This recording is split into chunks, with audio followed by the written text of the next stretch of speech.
listen to the B.AND.R show. Hello, everybody. Welcome back to the B.AND.R show. This is your host, Big Daddy B. My co-host is not in at this time. It is May 4th of 2016, and boy, do we have some stories for you tonight, ladies and gentlemen. If you didn't know, John Kasich has dropped out of the Republican race. And Trump is now probably, more than likely, the Republican nominee for the presidency. So that's, it's, I don't know, it was kind of a shock for not Cruz, but a shock for Kasich to drop out. But I was expecting Cruz to drop out. I mean, it's just, I don't know. The numbers just weren't there, and they weren't matching up nothing. But anyway, now, Ohio Governor John Kasich announced this at 5 o'clock, saying he was going to drop out of the race. And, I was shocked when he did, but I just wasn't shocked when Cruz did it. And, you had Bernie Sanders, which is calling for a contested convention. He's doing it because Trump's doing it. So, I mean, it's just, I don't know, no surprise with Cruz, but a shock with no surprise with Kasich, but a shock. Anyway, it's a long story and a long process. So, now, where are John Kasich's delegates going to actually, who are they actually going to go to? John Kasich is fighting for the delegates to go to Donald Trump. Fighting, literally putting up a fight for this. So, who knows what could happen with that? Now, John Kasich's high point of the campaign was on March 15th when Kasich won the Ohio primary. Here's a quote from John Kasich himself. The high point of Kasich's campaign on March... I'm getting ready to rent a covered wagon, he said. We're going to have a big sale and have the wind blow to the Rocky Mountains. So he was sounding pretty confident. But I don't know, this whole talk of actually this happening with Kasich and Cruz dropping out, there's a little bit more to it, I believe, than just what's there, what the public eye knows. It's a little fishy to me, in actuality, that Cruz and Kasich both suspended their campaigns. But either way you look at it, they would have had to bank on a contested convention to even get there. So, but I don't know. Now Hillary Clinton's going to have to face Donald Trump, and Donald Trump's going to have to face Hillary Clinton. So it goes vice versa. But anyway, ladies and gentlemen, we're going to go ahead and take a quick break. I know it's early, but we're just going to go ahead and, I don't know, there's just a lot of stuff to cover tonight. So with that being said, we're going to play Time of the Season by the Zombies. Here it is.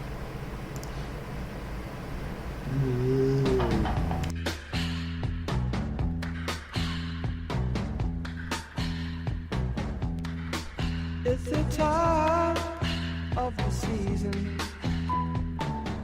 when love runs high.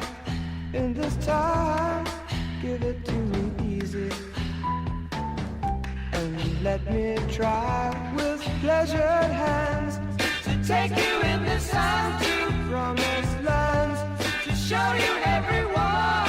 It's the time of the season for love.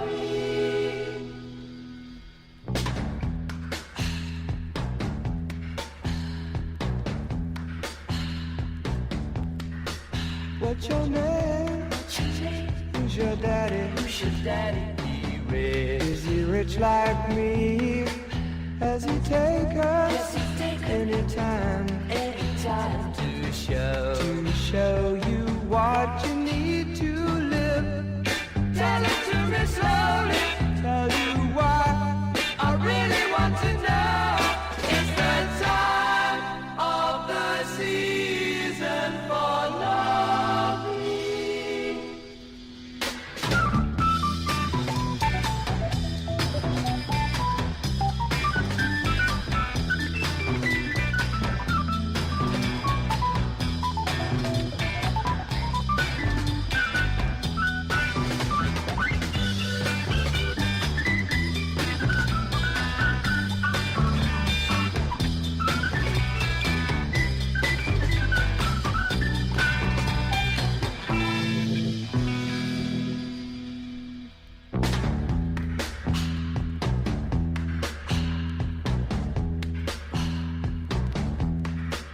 What's your name? What's your name? Who's your daddy? Who's your daddy? Is he rich like me? Has he taken any time to show you what you need to live? Tell it to me slowly. Tell you what I really want to know. It's the time of the season for loving.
Welcome back, everybody. Now, we've talked about last night how mathematically impossible it is for Bernie Sanders to actually win enough delegates. And we're going to cover that a little bit more. Now, the Democratic nominee must have 2,383 delegates to secure the nomination. Now, Bernie Sanders, with 933 delegates up to grab at this moment, in just the remaining contests. So with that being said, it's impossible for Bernie Sanders to get that at this moment. Impossible.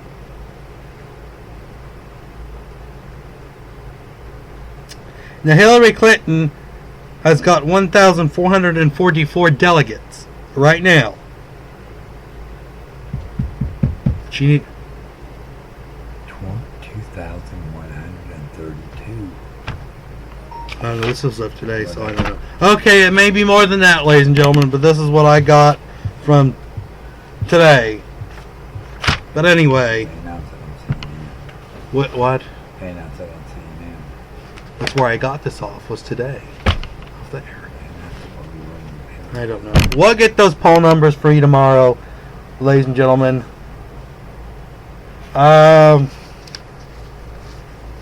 But yeah, I really do think there is something fishy with Kasich and Trump actually not Kasich, not Trump, sorry, but Kasich and Ted Cruz dropping out of the race.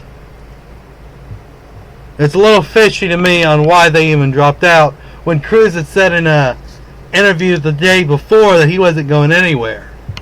And all of a sudden, bam, Kasich drops out. Day before Kasich, you got Cruz. Cruz said the same thing. I'm not going to go anywhere. I'm putting up a fight. They both didn't. Just bam, bam, right, a day apart from each other. Nothing more, nothing less. Just dropped out. Why? Does Trump have something on him that nobody knows about? I don't know. But it's just very fishy to me, and it's just, like I said, there's more that meets the eye than just them dropping out. Maybe Kasich made a comment that said his heart wasn't in it. Maybe that's it. But he just said the day before he's not going anywhere. So just keep that in mind. Ladies and gentlemen, with that being said, that's all we have for the political buzz tonight. So we're going to turn you over to the Shadow Man.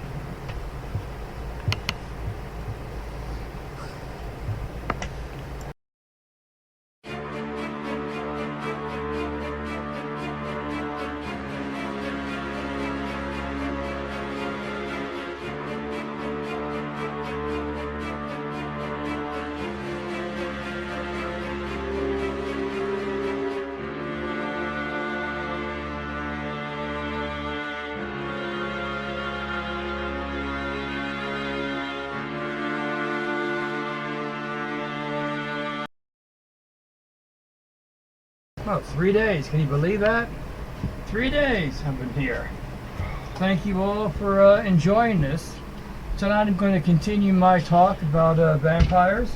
We're going to continue talking about Ballad, the Impaler.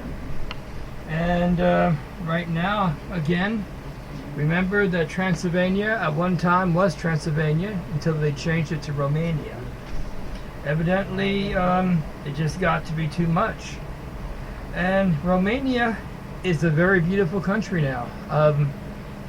I came here, I've got some videos, and the countryside is more pretty now. They've got beautiful castles.